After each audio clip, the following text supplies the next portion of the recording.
오늘도 예배 오신 여러분들을 주님의 이름으로 환영하고 축복합니다. 우리 옆에 분에게 이렇게 인사했으면 좋겠습니다. 당신은 하나님의 영광입니다. 당신은 하나님의 영광입니다. 네, 이 시간 우리 함께 주님 앞에 찬양하며 나아갑시다.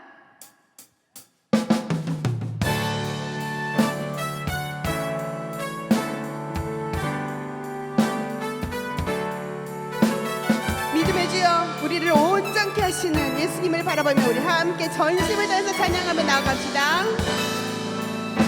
주 믿는 사람 일어나 다 힘을 합하여 이 세상 모든 마귀를 다쳐서 멸하세. 저 앞에 오는 적군을 다 싸워 이겨라. 주 예수 믿는 힘으로 온 세상 이기네. 아멘. 믿음이 이기네. 믿음이 이기네. 주 예수를 믿음이 온 세상 이기네. 온 인류 마귀 괴율로 큰 죄에 빠지니 진리로 띠를 띠고서 늘 기도드리세. 참 믿고 의지하면서 겁없이 나갈 때 아멘. 주 예수 믿는 힘으로 온 세상 이기네. 믿음이 이기네. 믿음이 이기네. 주 예수를 믿음이 온 세상 이기네. 끝까지 이긴 자에게 이 옷을 입히고 또 영생 복을 주시니 참 기쁜 일일세. 이 어두운 세상 지나서 저 천상 가도록 주 예수 믿는 힘으로 온 세상 이기. 우리 고백할까요? 믿음이 이기네. 믿음이 이기네. 주 예수를 믿음이 온 세상이 믿음이 이기네. 믿음이 이기네. 믿음이 이기. 주 예수를 믿음이 온 세상 믿음이 이기네. 믿음이 아멘. 믿음이 이기네. 주 예수를 믿음이 온 세상 이기네. 은혜 아니면 살아갈 수가 없네. 호흡마저도 다 주의 것이니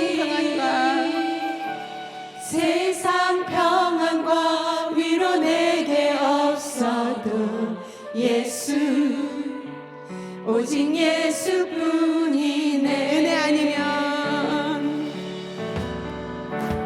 은혜 아니면 살아갈 수가 없네. 호흡마저도 다 주의 것이니 세상 평안과 위로 내게 없어도 예수 오직 예수뿐이네.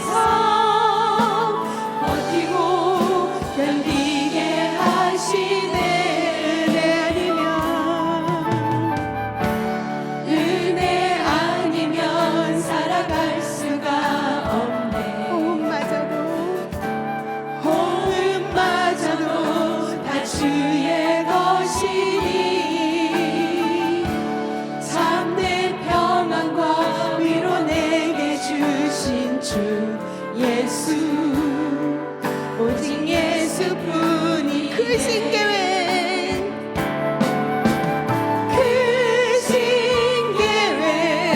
다 볼 수도 없고 작은 고단에 지쳐도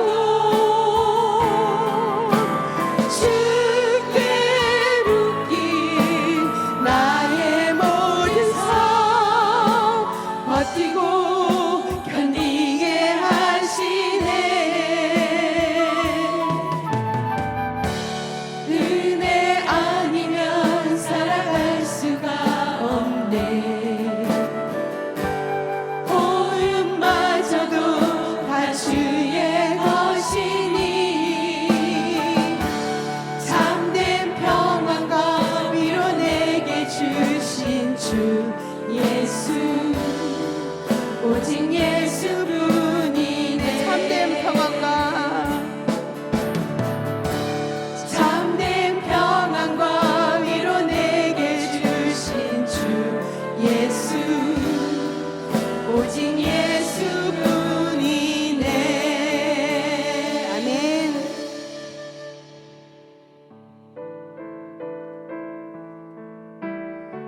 우리 이 시간 우리가 서로 축복하면 좋겠습니다.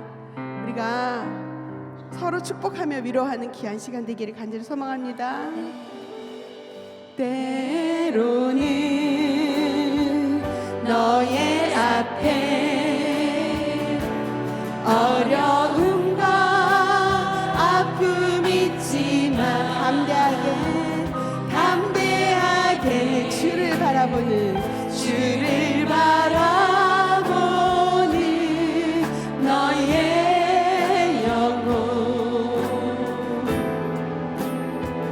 너의 영혼 우리 볼 때 얼마나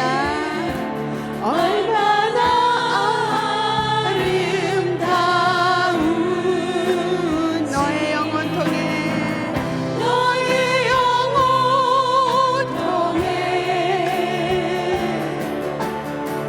큰 영광 받으신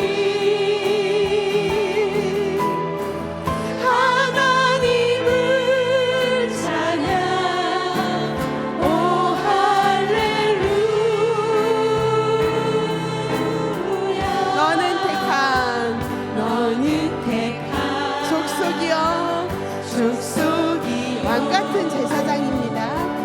왕같은 제사장이며 거룩한 나라 하나님의 소유된 백성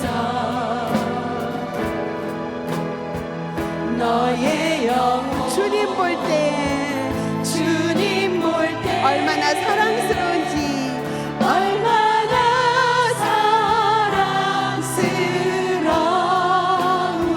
너의 영혼 통해 우리 멀리 있는 분들 좀 축복할까요? 멀리 있는 분들도 큰 영광 받으신 하나님을 찬양.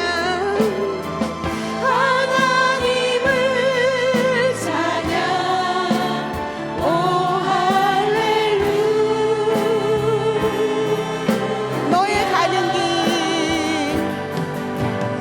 너의 가는 길 주님 인도하시네.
인도합니다. 축복합니다. 감사합니다. 이 시간 우리가 이렇게 살았으면 좋겠습니다. 고백하며 나아갑시다.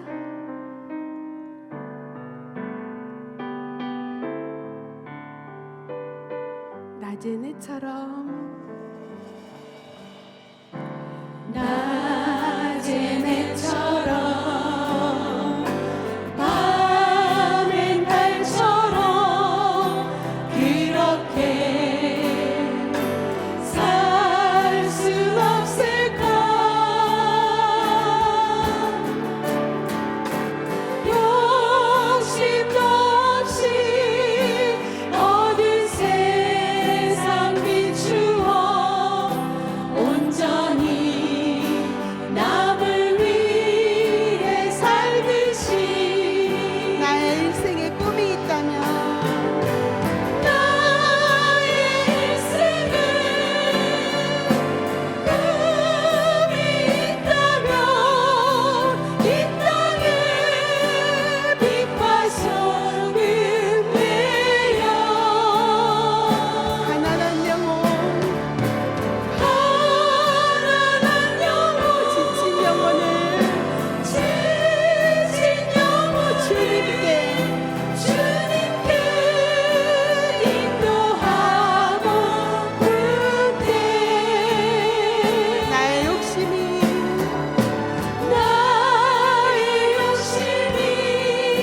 나의 못난 자가 언제나 커다란 짐되어 나를 짓눌러 마음을 공복해 예수여 나를 도와주소. 예수여 나를 도와주소서. 예수님처럼 바울처럼 예수님처럼 바울처럼 그렇게 살 순 없을까. 남을 위하여 당신들의 온몸을 남을 위하여 당신들의 온전히 버리셨던 것처럼 온전히 버리셨던 것처럼 주의 사랑을 주의 사랑을 베푸는 사랑 베푸는 사랑 값없이 그저 주는 사랑. 그러나 나는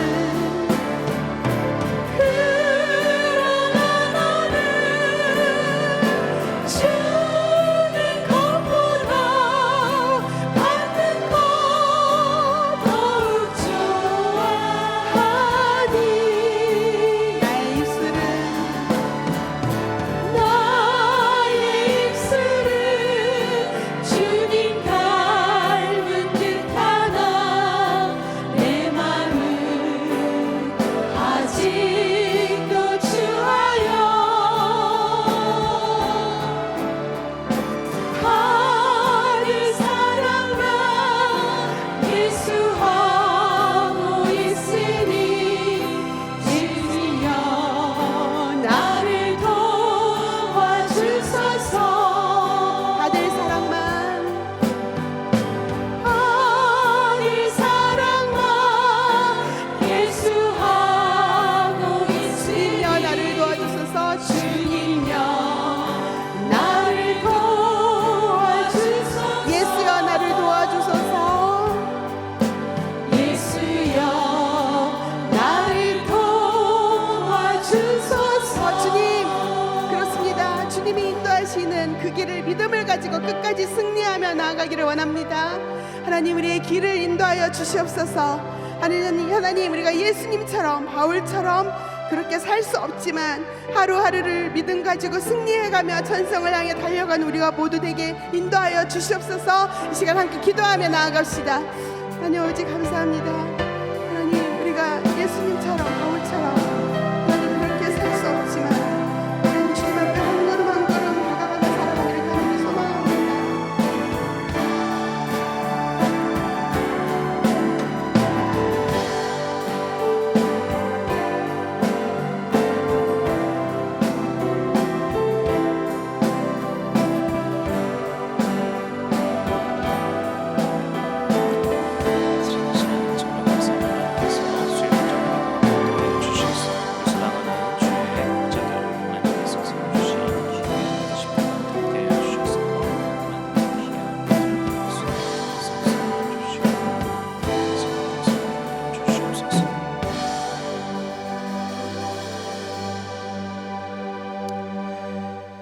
의로운 팔로 우리를 안으시는 하나님, 우리의 연약함을 탓하지 아니하시고 언제나 사랑으로 은혜로 우리의 삶을 품어주시는 그 은혜에 감사를 드립니다.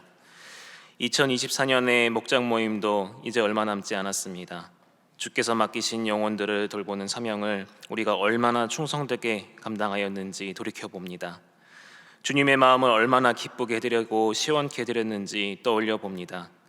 올해 하반기의 시간도 각자의 자리를 묵묵히 지켜내고 버텨내온 모든 목자들과 부목자들을 칭찬하여 주시고 위로해 주시기를 소원합니다. 주님께서 베드로에게 당신을 사랑하시는지 물으신 그 질문을 오늘도 우리에게 주시며 주님을 향한 신뢰하는 마음을 확인하신 줄로 압니다. 우리가 입술과 마음으로 주님을 향한 사랑을 고백하오니 이 서툰 고백도 받아주시고 주님께서 우리 목장 리더십들에게 해와 같이 빛나는 주의 은혜를 충만히 부어 주시옵소서. 오늘도 목장 예배 자리의 말씀과 나눔으로 이어나갑니다. 성령님께서 임재하여 주시고 주님의 은혜를 고백하는 복된 시간 되게 하여 주시옵소서. 이 모든 간구 살아계신 예수 그리스도 이름으로 기도드리옵나이다. 아멘. 11월 셋째 주 수요 목장 예배에 오신 모든 동안의 권속들을 주님의 이름으로 환영하고 축복합니다. 먼저 우리 좌우에 앉아 계신 분들과 함께 이렇게 인사 나눠보겠습니다. 주님의 평강을 기원합니다. 네, 한 번 더 인사 나눠보겠습니다. 주님의 이름으로 사랑합니다. 주님의 이름으로 사랑합니다. 감사합니다. 네. 오늘 우리에게 주시는 하나님의 말씀은 누가복음 17장 1절에서 10절까지의 말씀입니다. 다 함께 일어나셔서 하나님의 말씀을 경청하시겠습니다. 예수께서 제자들에게 이르시되 실족하게 하는 것이 없을 수는 없으나 그렇게 하게 하는 자에게는 화로다. 그가 이 작은 자 중에 하나를 실족하게 할진대 차라리 연자맷돌이 그 목에 매어 바다에 던져지는 것이 나으니라. 너희는 스스로 조심하라. 만일 내 형제가 죄를 범하거든 경고하고 회개하거든 용서하라. 만일 하루에 7번이라도 내게 죄를 짓고 7번 내게 돌아와 내가 회개하노라 하거든 너는 용서하라 하시더라. 사도들이 주께 여짜오되 우리에게 믿음을 더하소서 하니 주께서 이르시되 너희에게 겨자씨 한 알만한 믿음이 있었더라면 이 뽕나무 널어 뿌리가 뽑혀 바다에 심기어라 하였을 것이요 그것이 너희에게 순종하였으리라. 너희 중 누구에게 밭을 갈거나 양을 치거나 하는 종이 있어 밭에서 돌아오면 그더러 곧 와 앉아서 먹으라 말할 자가 있느냐? 도리어 그더러 내 먹을 것을 준비하고 띠를 띠고 내가 먹고 마시는 동안에 수종 들고 너는 그 후에 먹으라 먹고 마시라 하지 않겠느냐? 명한 대로 하였다고 종에게 감사하겠느냐? 이와 같이 너희도 명령받은 것을 다 행한 후에 이르기를 우리는 무익한 종이라 우리가 하여야 할 일을 한 것뿐이라 할지니라. 이것은 하나님의 말씀입니다. 아멘. 지난 주일 담임 목사님의 제야의 말씀 먼저 듣고 오시겠습니다. 예수님은 제자들을 부르셔서 많은 이적과 기적도 보여주시고 하나님 나라의 말씀을 많이 전했습니다. 제자들은 예수님을 통해서 새롭게 살아나는 인생들을 많이 목격하게 되었습니다. 정말 신비로운 일이죠. 전혀 경험해보지 못한 일들. 귀신들도 떠나가고 죽은 사람도 살아나고 또 바다도 잔잔케 하시고 물고기 2마리와 보리떡 5개로 5,000명을 먹이신 것.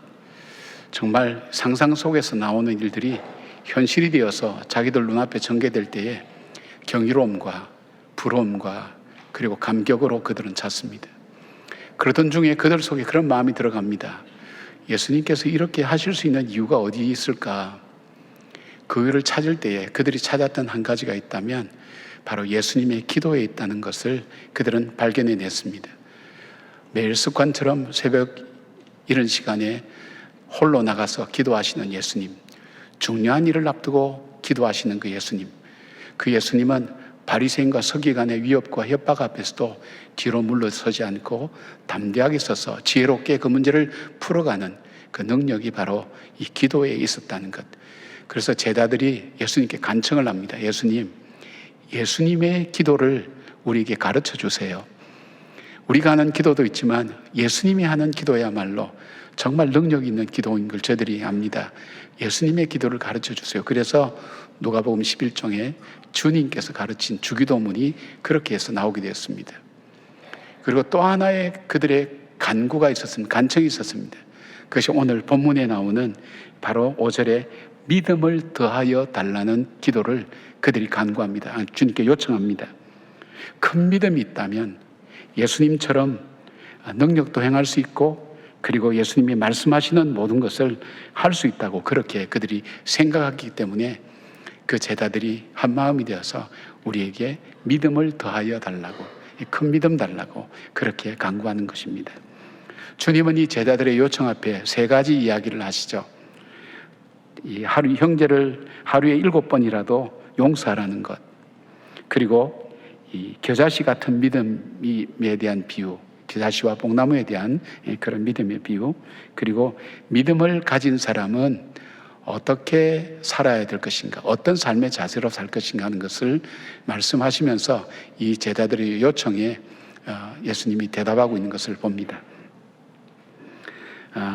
우리 모두가 하나님께 간구할 게 참 많죠. 여러분 참 인생 살면서 부족한 것 얼마나 많습니까? 그때마다 또 문제가 하나 지나가고 나면 해결됐다고 생각하면 또 다른 문제가 다가오고, 어떨 땐 2개, 3개가 겹치면서 우리가 힘에 겹도록 이 문제를 풀어간다고 어려운 일들이 얼마나 많습니까? 우리의 힘으로 풀어지는 것은 다행인데 우리 힘으로 어떻게 할 수 없는 일들이 올 때 우리는 그것을 간구하죠. 그런데 우리의 신앙이 조금씩 더 깊어짐에 따라서 그 간구가 바뀌는 것을 여러분도 아마 경험하실 겁니다.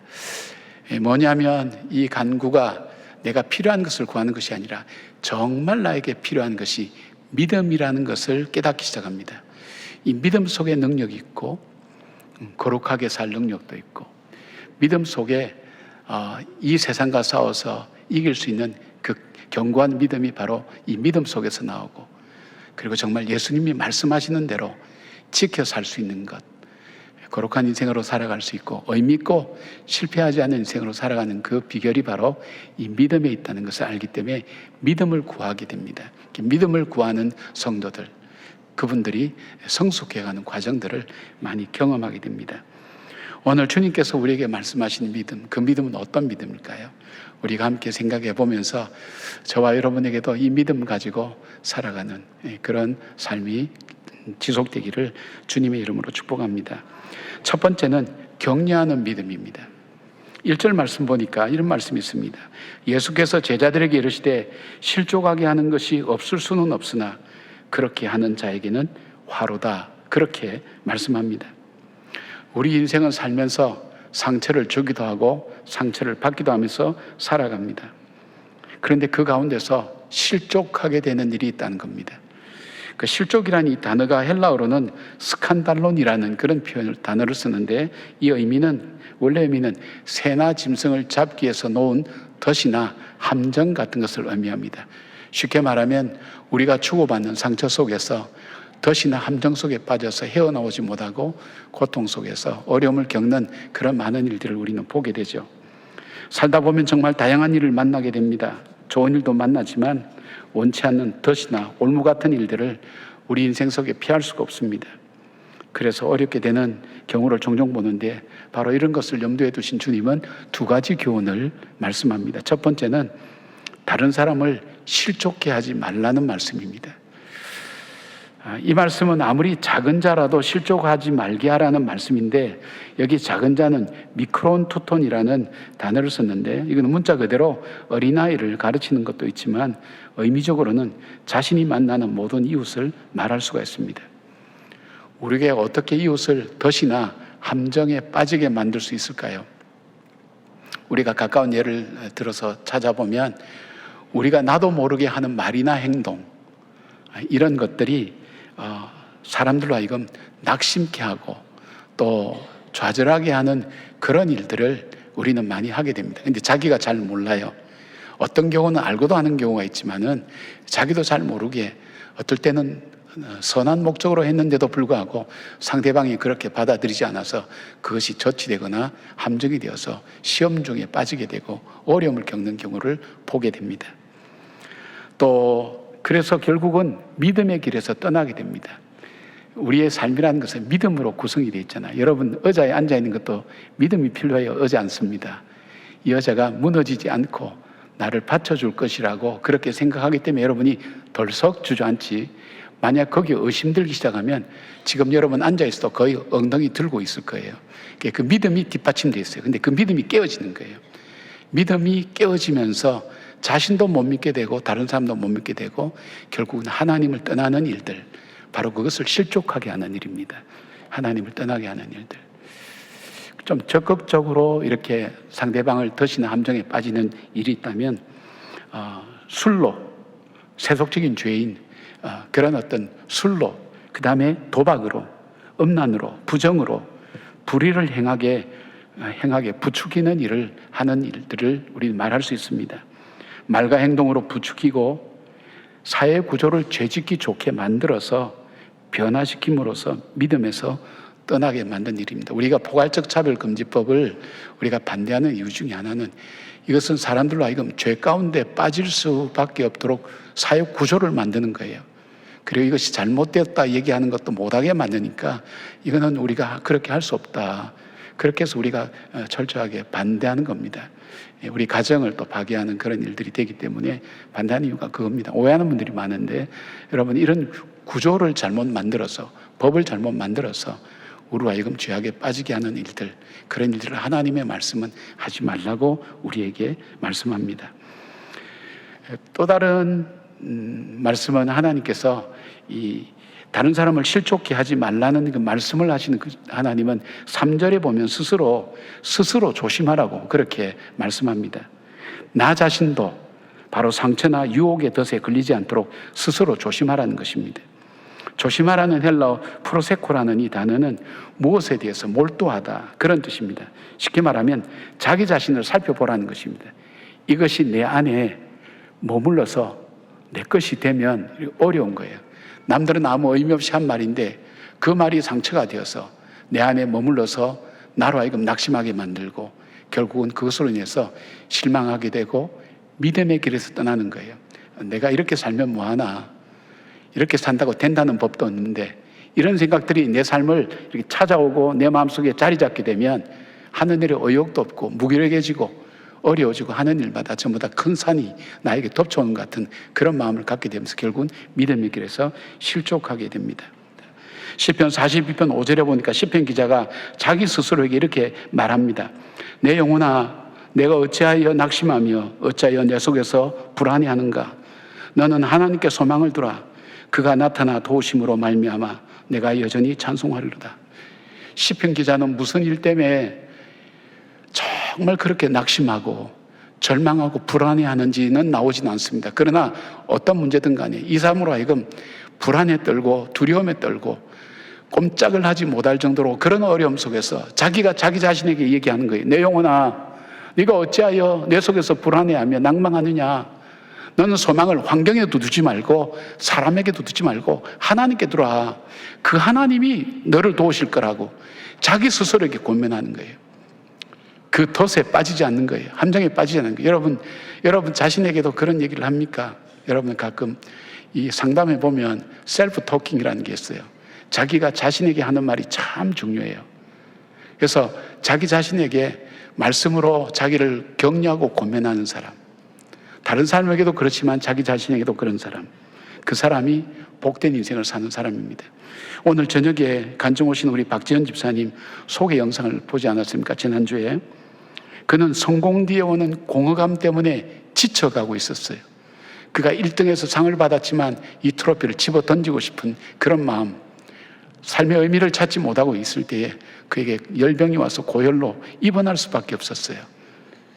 유명하니까 많은 사람이 와서 여러 가지 위로하고 문병했겠죠. 그런데 그렇게 친하지도 않고 잘 알지도 않는 오래된 제자가 와서 뭐 여러 가지 얘기했는데 그 중에서도 교회에 한번 나가보시죠 하는 그 말이 그 마음속에 꽂힌 거예요.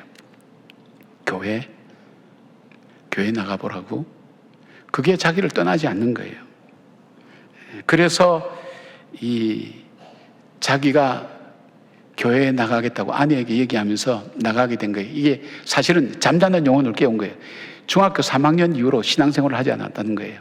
세상의 노래를 부르면서 그 가운데 살면서 편안하게 지냈는데 바로 이 한마디가 자기의 영혼을 깨운 거예요. 자기가 일깨우신 거예요. 아마 이 말하러 온 이 형제는 아마 아무래도 하나님께서 기도하고 가서 전하라고 그렇게 아마 응답을 받았을지도 몰라요. 교회 한번 나가보라고. 별 얘기 아니잖아요. 지혜가면서 우리가 흔히 할 수 있는 말이잖아요. 그냥 그걸 가슴에 담을 때 거기서 영적으로 눈이 뜬 거예요. 그렇지, 내가 잃어버린 그 하나님을 다시 찾게 되는 거예요. 회복됐던 것을 보게 됩니다. 사랑하는 여러분, 우리는 수많은 말과 행동을 하죠. 근데 우리도 원치 아니하게 상대방에게 상처와 아픔과 절망을 줄 수 있어요. 주님께서는 그렇게 하지 말라고 합니다. 그리고 또 자신에게도 스스로 자꾸 절망고 좌절을 하는 그런 일들을 경험합니다. 그러나 믿음의 사람은 거기에 머물지 않습니다. 적극적으로 다른 사람을 격려하는, 믿음으로 격려하는 언어를 사용하고 말과 행동을 합니다. 자기 자신에게도 마찬가지입니다. 스스로 격려하며 그렇게 살아가는 삶을 말합니다. 사랑하는 여러분, 아무나 할 수 있는 거 아니에요. 믿음으로 사는 사람만이 이 격려의 언어를 쓸 수가 있어요. 그리고 이 격려의 언어 속에는 하나님이 함께 하시기 때문에 주님께서 책임지는 그런 말이 되는 겁니다. 생명이 있는 말이 되는 겁니다. 여러분, 그렇게 우리가 한 해 동안 살아오면서 상처받은 일도 많고 또 본의 아니게 남들에게 상처 준 일도 많지만 한 해를 돌아보시면서 나는 정말 믿음의 격려를 하고 살았는가, 나 자신에게도 다른 사람에게도 다시 한번 돌아보면서 이제는 여러분이 믿음으로 격려하는 사람, 여러분만 만나고 오면 바로 그 사람이 어떤 실망과 절망 가운데 있더라도 힘을 얻고, 저 사람만 만나고 오면 나는 용기가 생겨, 저 사람만 만나고 오면 나는 위로가 돼, 그럴 수 있는 사람, 또 여러분에게 그럴 수 있는 사람들이 만나지는 그런 축복의 역사가 있기를 주님 이름으로 축원합니다. 두 번째 주님이 말씀하시는 그 믿음은 살아있는 믿음입니다. 예수님께서 3절에 만일 하루에 7번이라도 죄를 짓고 7번 내게 돌아와서 내가 회개하노라 하거든 너는 용서하라고 주님 말씀합니다. 그런데 제자들이 이 말씀을 듣고 예수님 말씀을 따르긴 따라야 되는데 그렇게 할 수가 없는 자신들을 그들이 알고 있습니다. 유대에서는 하루에 3번까지 용서하는 것을 가장 많이 용서하는 걸로 그렇게 알려져 있습니다. 그런데 7번 하라는 것은 7이라는 것을 완전 숫자거든요.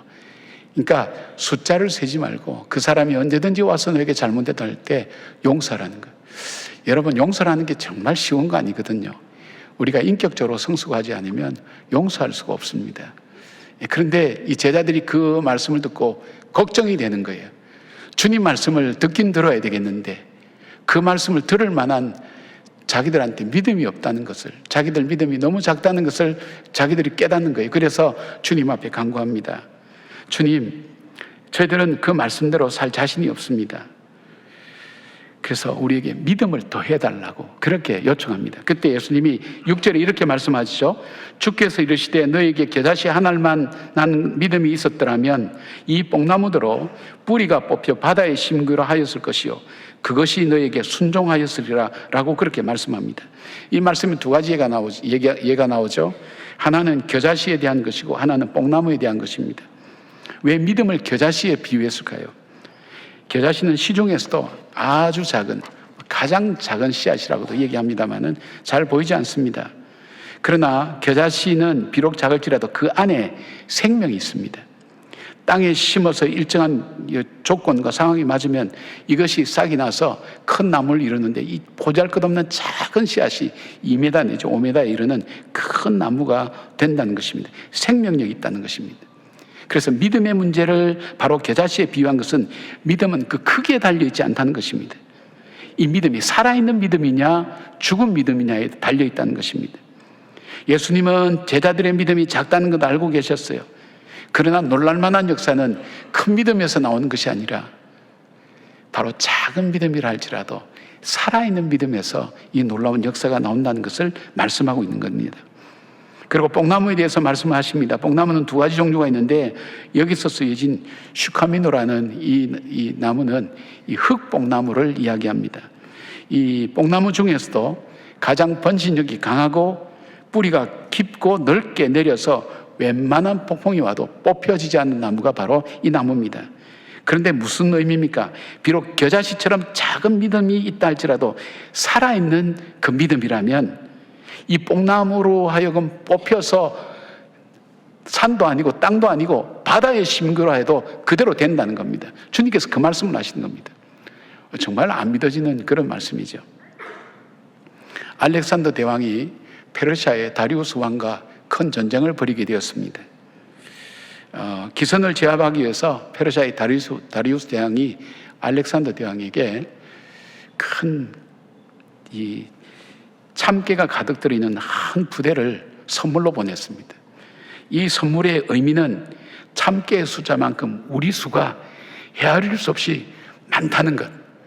그러니까 우리가 숫자도 많고 여러 가지 장비나 모든 것이 월등하고 우수하니까 전쟁을 아예 하지 말고 미리 항복하라고 그런 의미에서 보낸 그런 메시지였습니다. 그 참깨 한 부대를 받고 알렉산더 대왕이 답장하면서 보낸 것이 이거였습니다.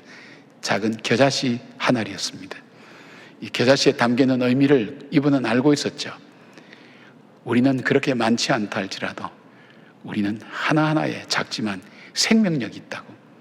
그래서 우리는 너희들과 싸울 준비도 되어 있고 이길 준비도 되어 있다고.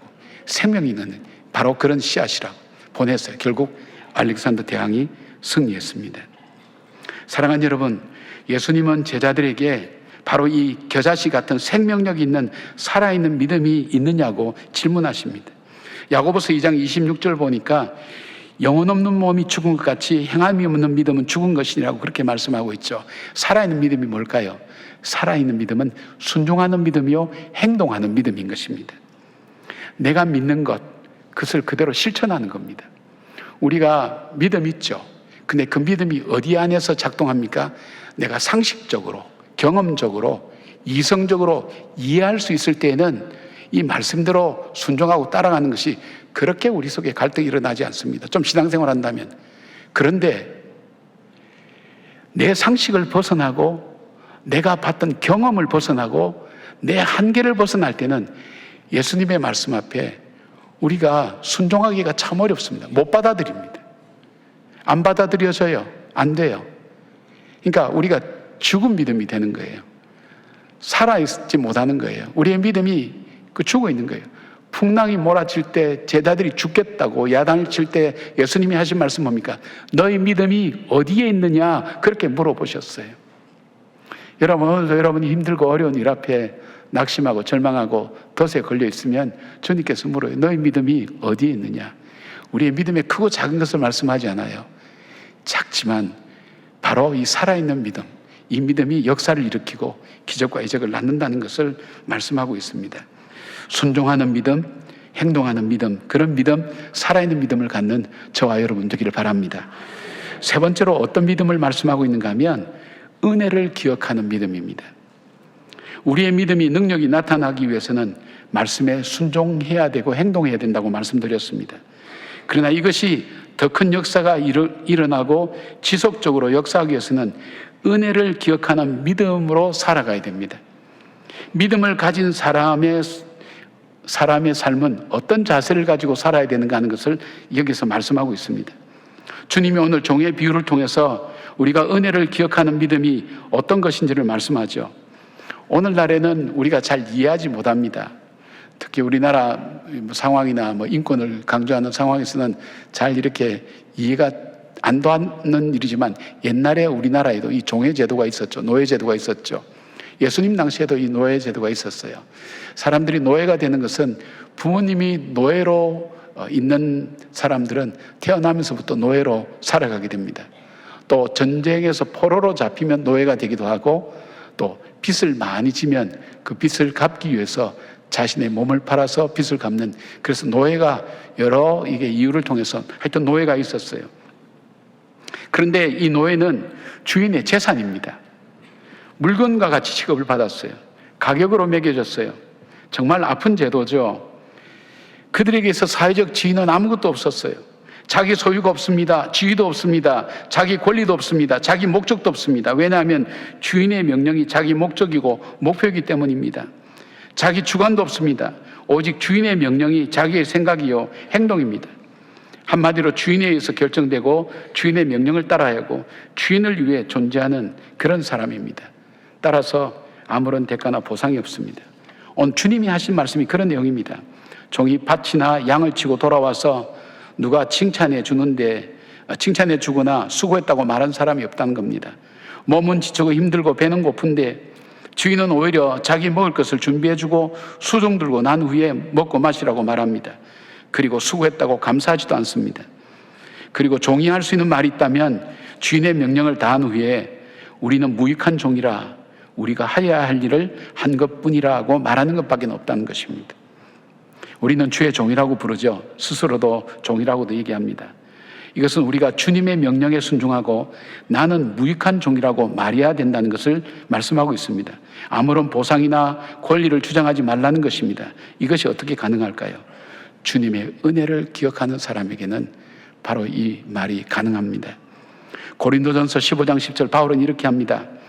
그러나 내가 나된 것은 하나님의 은혜로 된 것이니 내게 주신 그의 은혜가 헛되지 아니하여 내가 모든 사도보다 더 많이 수고하였으나 내가 한 것이 아니요 오직 나와 함께 하신 하나님의 은혜로라.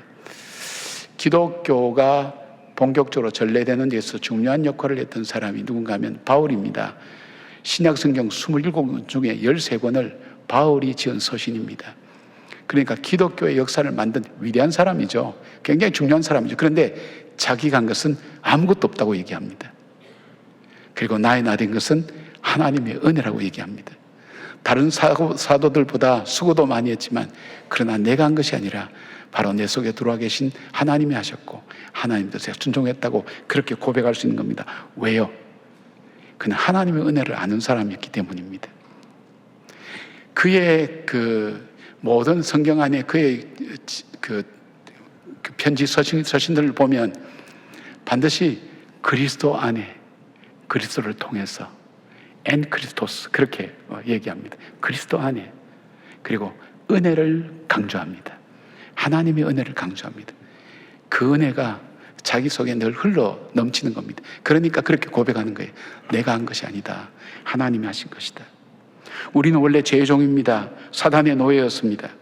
인간이 하나님 말씀을 거역하고 선악과를 따먹은 이후에 영원한 형벌 가운데 처해질 수밖에 없었고 사망에 이르게 되었고 사망 후에는 심판이 있고 심판에 따라서 영원한 형벌이 우리 앞에 주어진 우리의 운명이었습니다.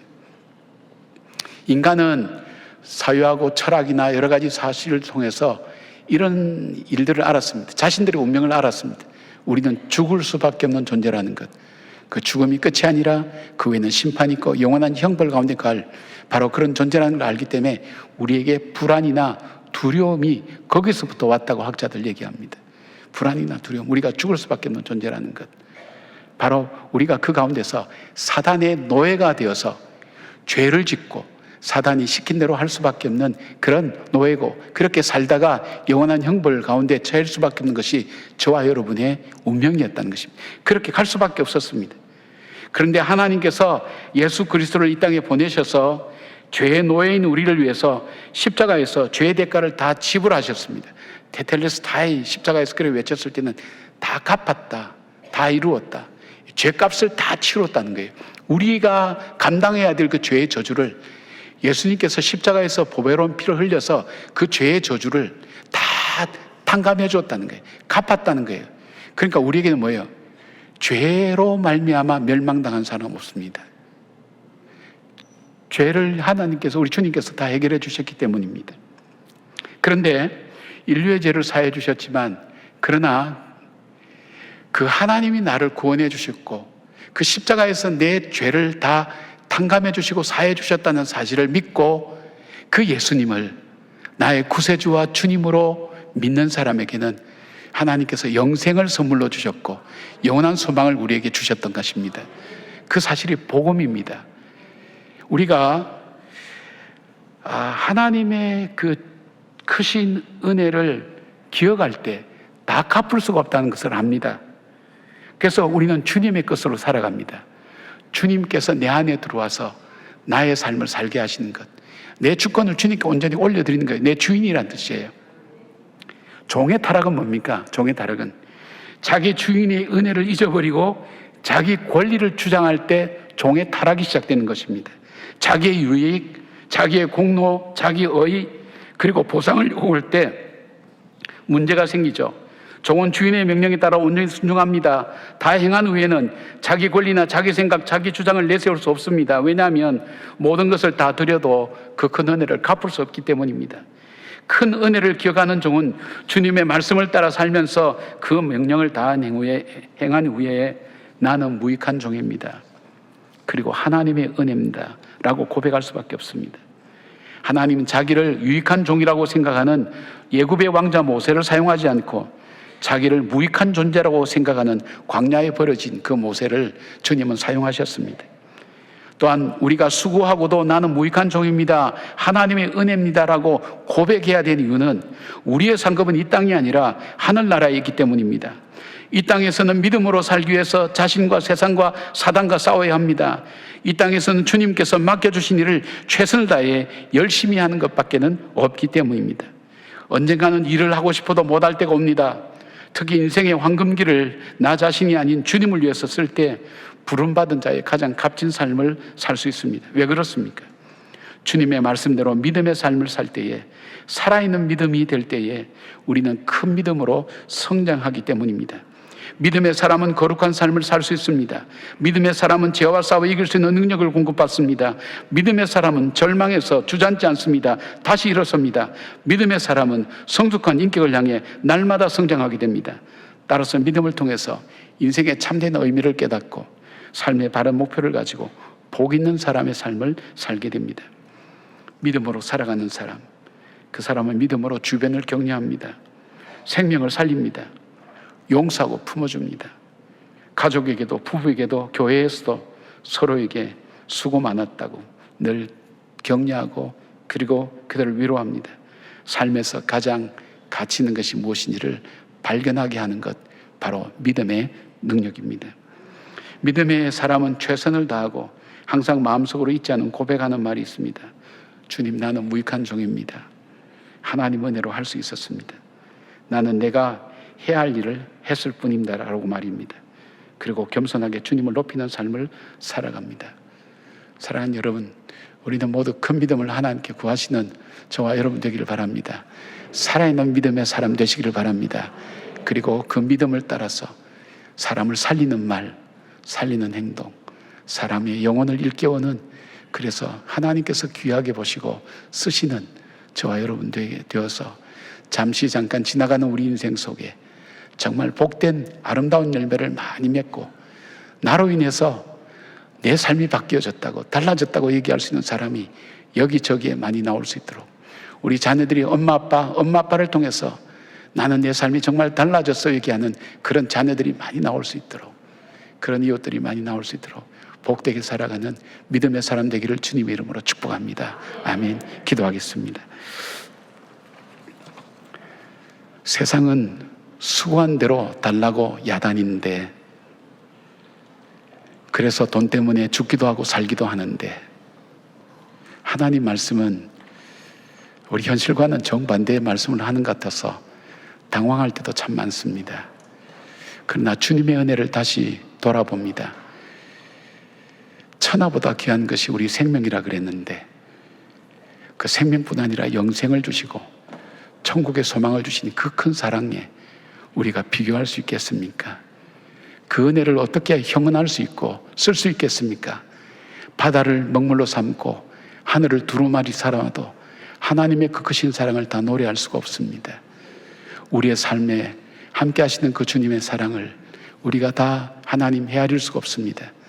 오늘도 나의 삶 속에 공급해 주시고 보호해 주시고 인도해 주시는 그 사랑 있기에 주님 이렇게 고백할 수가 있습니다.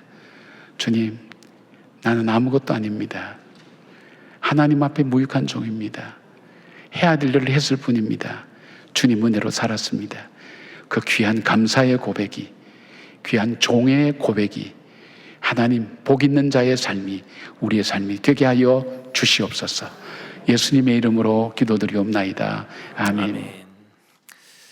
담임 목사님의 믿음으로 열어가는 인생이라는 말씀 기억하시면서 목당 나눔지를 함께 살펴보도록 하겠습니다. 먼저 아이스 브레이킹입니다. 예수를 믿기 전에 무엇을 믿고 살아왔는지 서로 나누어 봅시다 입니다. 저는 일단 태어나 보니 아버님이 담임 목회를 하고 계셨고요. 어머니는 이제 사모라고 불리고 계시더라고요. 저는 그래서 제가 종교를 가질지 말지, 혹은 불교를 택할지, 이슬람을 택할지, 남묘 호량교를 믿을지, 사실 제가 선택할 수 없이 이제 기독교 신앙을 갖고 자라왔습니다. 제가 예수를 믿었을까요? 믿지 않았을까요? 예수 믿지 않는데 이 앞에 서 있으면 서로 곤란한 상황이 되겠죠. 네. 근데 흥미로우면서 참 안타까운 부분은 무엇이냐면, 저 같은 이제 목회자 자녀들, PK라고 부르는 이 친구들 중에 신앙이 없는 사람들이 참 많다는 것입니다. 아마 작년쯤이었던 것 같습니다. 잠을 자고 아침에 일어났는데 저희 와이프가 오빠 진짜 하나님 믿나 보다 이렇게 얘기를 하는 겁니다. 그래서 좀 당황스러워서 이 사람은 내가 그래도 목사인데 이렇게 얘기를 했는데, 그래서 무슨 꿈을 꿨냐 이렇게 물어보더라고요. 근데 이제 그 전날 꿈에 저희 아내가 귀신이 들린 겁니다. 귀신이 들려 있어가지고 제가 꿈속에서 나사렛 예수의 이름 명하노니 떠나가라고 이렇게 기도를 했는데, 와이프가 오빠가 잠꼬대로 그 육성으로 했다고 이렇게 얘기를 하더라고요. 그래서 한편으로는 이게 믿음을 확인받은 것 같아서 굉장히 또 안심이 되었고 또 뿌듯했습니다. 근데 다른 한편으로는 문득 과연 목사라고 해서 다 믿음이 있을까? 이런 질문이 딱 스치는 겁니다. 그리고 또 우리 권사님, 예를 들어서 우리 목장 지도자들께 여쭤보면 권사라고 해서 과연 믿음이 있을까? 집사라고 해서 과연 믿음이 있을까? 목자, 부목자라고 해서 정말 우리가 믿음이 있을까? 라는 이 근원적인 질문을 하게 되는 것입니다. 저도 가만히 생각해 보니 예수님을 인격적으로 만나기 전에 무엇을 믿고 따랐을까 생각을 해보니까 참 세상적인 가치관을 많이 따랐더라고요. 그리고 목사들이면 예수를 당연히 믿는 거 아닌가 생각할 수도 있을지 모르겠습니다만은, 참 얼마나 제가 변화받기가 힘들고 완악한 사람이었으면 일반 가정도 아니고 목사 가정에 이렇게 또 태어나게 하셨을까 이렇게 생각을 또 해봅니다. 저도 굉장히 자아가 센 사람이고요, 오만하기도 하고 교만하기도 한데 하나님께서 이거를 다 이제 빚어 가시는 것 같습니다. 아마 예수를 만나지 못했더라면, 믿음으로 인생을 선택하고 살아가지 못했더라면 그 인생이 얼마나 참 슬프고 애잔했을지 한번 생각해 보게 되었습니다. 믿음으로 인생을 살아간다는 것은 이전의 삶과는 분명히 달라져야 합니다. 그리고 저와 여러분 모두 예수를 만나서 많이들 변하셨지요. 왕년에는 다 우리가 한 성격 했었고, 다 한가닥 했지 않았습니까? 근데 예수 만나니까 어떻게 됐습니까? 180도 변했지 않습니까? 그래서 주변 사람들이 그 모습을 보고서 신앙을 갖는 분들도 많이 계시지 않습니까? 그래서 우리가 정말 이 변화된 모습을 통해서 담임 목사의 말씀처럼 그리스도의 향기를 펴트리는 그런 복음의 사도들이 됐으면 좋겠습니다. 이런 이야기로 우리 목장의 목원분들과 함께 아이스 브레이킹을 해보시면 좋을 것 같고요. 말씀을 요약한 일면은 시간 관계상 전문을 다루기는 어려울 것 같습니다. 그래서 큰 주제인 3가지만 읽어보고 넘어가도록 하겠습니다. 첫 번째, 격려하는 믿음을 가져야 합니다 라는 것이고요. 두 번째, 살아있는 믿음을 가져야 합니다. 그리고 마지막으로 은혜를 기억하는 믿음을 가져야 합니다 라는 것 기억하시면서 다음 페이지로 넘어가 보도록 하겠습니다. 첫 번째 질문입니다. 예수님은 사람을 살리는 사역을 하셨습니다. 우리는 어떻게 사람을 세우고 살리며 격려하는 삶을 살아갈 수 있을까 함께 나눠보시길 바랍니다. 예수님의 공생의 사역을 보면 몸과 마음이 아픈 사람을 치료해 주시고 회복시키시고 살리는 그런 사역들을 많이 하셨죠. 우리에게도 그 동일한 권세를 주셨습니다. 우리 목자, 부목자이신 성도님들께서는 이 권세를 잘 사용하고 계십니까? 데살로니가전서 5장 14절 말씀을 다 함께 봉독해 보겠습니다. 데살로니가전서 5장 14절입니다. 또 형제들아, 너희를 권면하노니 게으른 자들을 권계하며 마음이 약한 자들을 격려하고 힘이 없는 자들을 붙들어 주며 모든 사람에게 오래 참으라. 자, 이 말씀에서 우리가 주목해야 될 부분은 무엇입니까? 제일 마지막에 뭐라고 써 있습니까? 모든 사람에게 오래 참으라 라고 말씀합니다. 한두 번 참다가 화를 내라는 것이 아닙니다. 오래 참으라고 합니다. 고린도전서 13장 말씀을 복음성가로 작곡한 찬송이 있죠. 사랑은 언제나 오래 참고라는 찬양이 있습니다. 오래 참을 수 있는 것이 무엇이 있기 때문에 가능하다고 말합니까? 사랑이 있기 때문에 오래 참을 수 있는 것입니다. 사람을 세우고 살리며 격려하는 방법은 사랑하는 방법밖에 없습니다. 교회 공동체 안에 참 다양한 사람들이 많이 모여 있습니다. 저도 목회자 가정에서 40년 넘게 살다 보니까 참 이런 성도님 저런 성도님들의 모습을 많이 뵙게 됩니다. 사랑 참 그것이 말은 쉬운데 이 실천하는 게 참 어렵지 않습니까? 성도님들 뵐 때 여러분들도 아마 아실 텐데 이 섭섭마귀가 한번 들어가면 굉장히 힘들어집니다. 밖에서는 안 그러신 분들인데 이 교회 안에 들어오면은 왜 그렇게 섭섭하신 게 많은지 모르겠어요. 목장 이제 구역장이 사람을 차별한다 이렇게 얘기하시는 분도 계시고, 혹은 반갑게 안 웃어준다 이렇게 해서 또 삐지시는 분도 계셨고, 또 눈빛이 마음에 안 들다고 그렇게 뭐라고 하시는 분도 계세요. 이거 어떻게 쳐다봐야 되는지 모르겠는데 그러니까 사랑을 못 느끼신 거겠죠. 저희 모교회에서는 이제 연세가 많으신 어르신들을 이제 한나셀이라고 그래가지고 저희 어머님이 이제 다 목양을 하셨습니다. 그래서 우리로 치면 이제 목장 모임을 하시고 손수 교회에서 다 요리를 해서 점심 대접을 하세요. 근데 이제 하루는 식사 잘 마치셨습니다. 이제 먹다 남은 김치가 있었습니다. 이 김치를 이제 홀로 독거하시는 어르신이 계셨어요. 근데 이분이 좀 싸달라고 그래가지고 저희 어머니가 싸주셨답니다. 근데 꼭 이런 상황이 되면 어떻게 됩니까? 섭섭한 분이 생기세요. 옆에 있던 이제 할머니 권사님이 섭섭해졌던 거예요. 그래가지고 어떻게 됐을까요? 그 다음 주에 교회 안 나오십니다. 이제 또. 네. 그러니까 비비고나 이 종갓집 맛있는 포기김치 새 거가 아닙니다. 그냥 먹다 남은 김치를 싸드린 건데도 그것에서 이제 마음이 불편하셨던 거죠. 그래서 그 할머님을 2번, 3번이고 찾아가셔가지고 이거를 위로하고 또 풀어드리고 그렇게 하셨다는 어머니의 말씀을 들었는데요. 참 이 사역 현장 나와 보니까 이 김치는 양반이었습니다. 제가 봤던 것 중에 뭐가 있는지 아십니까? 야쿠르트 하나 때문에 삐지신 분이 계셨었어요. 제가 이거 한 줄 사드릴 수 있거든요. 근데 야쿠르트 하나 때문에 삐지셔가지고 이제 교회를 나오니 안 나오니 말하면서 실족한 영혼이 계셨는데, 그러니까 무엇입니까? 크고 작은 게 중요한 게 아닙니다.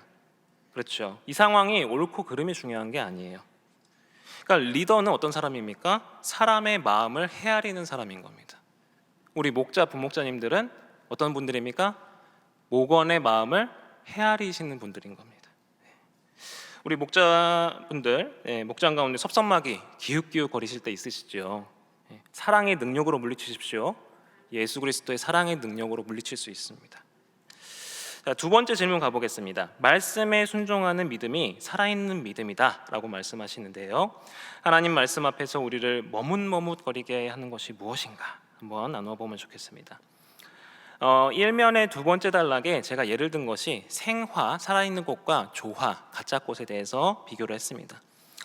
어제 저녁에 이제 모임이 있어가지고 이제 식당에 갔습니다. 근데 그 식당 1층에 이제 다육이 있지 않습니까? 다육이를 이렇게 심어놓고 여러 가지 꽃들을 조경용으로 잘 꾸며놓으셨더라고요. 저희 첫째 아들이 이제 막 그걸 구경하고 있길래 제가 이거는 다육이라는 거고 이거는 꽃이야 이렇게 얘기를 했습니다. 근데 저희 하준이가 이제 보라색 꽃이 하나가 있었어요. 근데 가더니 코에 대더니 향기로워 이러는 거예요. 근데 그 꽃이 조화였거든요. 그래서 이게 참 주입식 교육의 이게 폐해인가 싶었는데, 생화는 무엇이 있습니까? 향기가 있어요. 네, 향기가 있습니다. 근데 요즘 조화 진짜 같이 너무 잘 만듭니다. 근데 무엇이 없습니까? 향기가 없습니다. 향기가. 그러니까 진품의 향기를 따라가지 못합니다. 그러니까 우리의 신앙이 그렇다는 것입니다. 진짜 살아있는 믿음을 가진 성도라면 무엇이 나타나야 됩니까? 그리스도의 향기가 나타나야 되는 것입니다. 가짜 죽은 믿음을 가진 성도는 아무런 향기도 없고요, 아무런 영향력을 끼칠 수도 없습니다. 우리 열왕기상 18장 21절 한번 같이 읽어볼까요? 엘리야가 모든 백성에게 가까이 나아가 이르되 너희가 어느 때까지 둘 사이에서 머뭇머뭇하려느냐? 여호와가 만일 하나님이면 그를 따르고 바알이 만일 하나님이면 그를 따를지니라 하니 백성이 말 한마디도 대답하지 아니하는지라. 엘리야가 갈멜산에서의 영적 전쟁을 하던 그 장면입니다. 모든 백성 앞에서 엘리야가 선포하지요. 그만 좀 머뭇머뭇거려라. 하나님을 택하든가 바알을 택하든가 하여라. 그런데 이스라엘 백성들 어떡합니까? 한마디도 말하지 않았다고 합니다. 어느 편을 택했다는 그런 암묵적인 동의일까요? 그렇지 않습니다. 그냥 어느 편이든 이기는 편에 속하겠다라는 기회주의적인 신앙을 의미하고 있는 것이죠. 과거의 우리의 모습 어땠습니까? 이 두 발을 한 곳으로 모으지 않았죠. 한쪽 발은 세상에 두고 한쪽 발은 신앙의 터전에 두고 이렇게 살아갔다면, 예수님을 구세주요 우리의 주인으로 선택했으면 어떻게 해야 됩니까? 이 두 발을 신앙의 물가로 다시 담궈야 되는 것입니다. 제가 성경 일독 강의를 들어가면서 수업 전에 이제 수강생들하고 함께 외치는 구호가 있습니다. 이제 아마 들어보신 분들 아실 텐데요. 인위 뚝 신이 고, 이런 구호를 외칩니다. 이게 무엇이냐면, 인위는 세상의 가치와 기준을 따라가는 삶이고요, 신이는 무엇입니까? 하나님의 가치, 하늘의 가치를 따라가는 삶인 것입니다. 우리 각 목장의 성도님들께서 하나님 말씀 앞에서 머뭇머뭇 주저하지 마시고 인위를 뚝 끊어내시고 신의로 고 하는 삶을 살아가시기를 주님의 이름으로 축복합니다. 세 번째 질문으로 가보겠습니다. 하나님의 은혜로 주의 자녀가 되는 우리는 권세를 받았죠. 하나님의 은혜를 보답하고 하나님의 권세를 어떻게 사용하면 좋을지 나눠보면 좋겠습니다. 요한복음 1장 12절 제가 읽어보겠습니다. 영접하는 자, 곧 그 이름을 믿는 자들에게는 하나님의 자녀가 되는 권세를 주셨으니. 아멘. 하나님을 영접하는 사람, 곧 믿는 사람은 하나님의 자녀가 되는 권세가 있다고 합니다. 결초보은이라는 사자성어 아시죠? 그리고 또 배은망덕이라는 상어도 아실 줄로 압니다. 이 둘 다 모두 은혜에 대해서 말하고 있는데요, 앞에 말씀드린 이 결초보은은 무엇입니까? 내가 죽어서도 그 은혜를 갚겠다라는 것이고, 배은망덕은 남에게 입은 은혜가 너무나 큰데도 그냥 배반한다라는 뜻입니다. 우리는 하나님의 은혜와 사랑으로 구원을 값없이 받은 사람들이죠. 특별히 하나님의 자녀로 삼아 주셔서 본질상 마귀의 진노의 자녀로부터 벗어나 하나님의 자녀로서 정반대의 자격과 권세를 우리에게 주셨습니다. 자녀가 되면 어떤 권리가 생깁니까? 상속자가 되지요. 상속자가 되면 부모의 유산을 이어받을 수 있는 자격이 생깁니다. 그러나 이 부모와 자녀의 관계로 연결이 되면 의무도 지게 됩니다. 값없이 은혜를 입은 우리지만 가장 값비싼 은혜를 받은 것이 저와 여러분인 줄로 믿습니다. 좋은 것만 취하고 우리가 의무를 부담하지 않는 것은 배은망덕한 것이지요. 그리스도인들이 어떤 의무를 져야 합니까? 바로 복음의 소식을 전해야 되는 그런 전도자의 사명, 의무를 지고 있는 것입니다.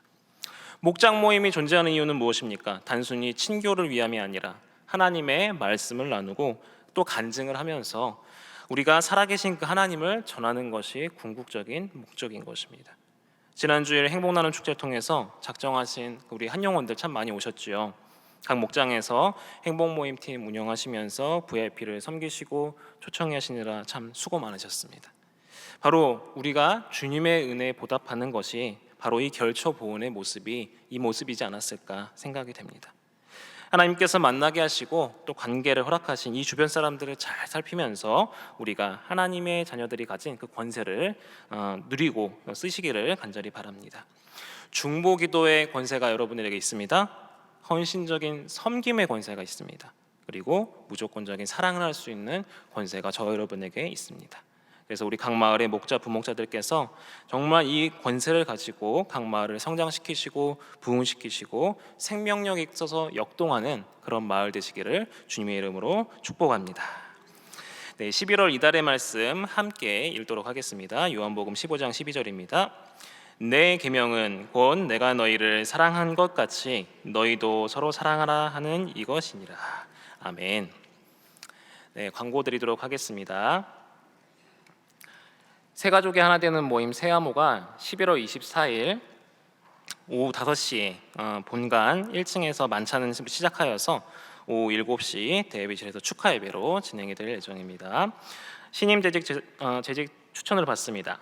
11월 1일까지 각 마을 목자께서는 3층에 신청 데스크를 통하여서 추천서를 작성해 주시고요. 12월 7일 토요일 오후 4시입니다. 중재배실에서 신임대직 교육이 있으니 꼭 챙겨주시면 감사드리겠습니다. 제 1권 사회와 2권 사회 원래가 있습니다. 1권 사회는 오늘 오후 1시에 비전 2실에서 진행이 되고요. 제 2권 사회는 11월 22일 금요일입니다. 저녁 6시 반에 동일하게 비전 2실에서 권사회 모임이 진행될 예정입니다. 목장 종강 예배 안내를 드리겠습니다. 12월 4일 수요일에 목장 종강 예배가 진행이 됩니다. 목장 종강 예배 때 개근상과 우수목자 시상을 하도록 하겠습니다. 네, 일정 참고해 주시면 감사하겠습니다. 각 마을별로 모임 진행하도록 하겠습니다. 수고하셨습니다.